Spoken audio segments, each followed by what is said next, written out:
د ملا برادر په مشرۍ طالب هیئت د پاکستان لومړي وزیر سره لیدلی دي.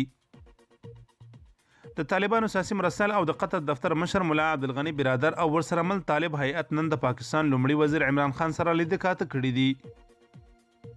د طالبانو د سیاسي دفتر ویان ډاکټر محمد نعیم په خپل ټویټر پاڼه لیکلي چې په دې لیدنه کې د افغان سولې پر روان بهیر، پاکستان کې د مهاجرینو په ستونزو، تجارت، پاکستان ته د افغانانو د تګ راتګ او یو شمېر نورو موضوعاتو په اړه خبرې شوې دي.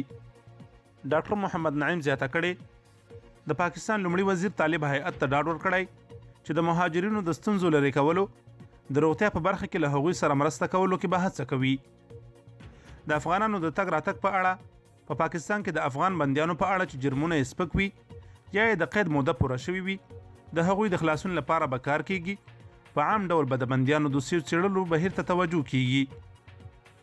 همداراز په دې لیدنه کې د پاکستان لومړي وزیر عمران خان یو ځل بیا د بین الافغاني خبرو له روان بهیر څخه د خپل هیواد ملاتړ اعلان کړی او ویلي دي چې هیواد د یو سوله ییز افغانستان غوښتونکی دی. د طالبانو دغه سفر رسمي بڼه لري.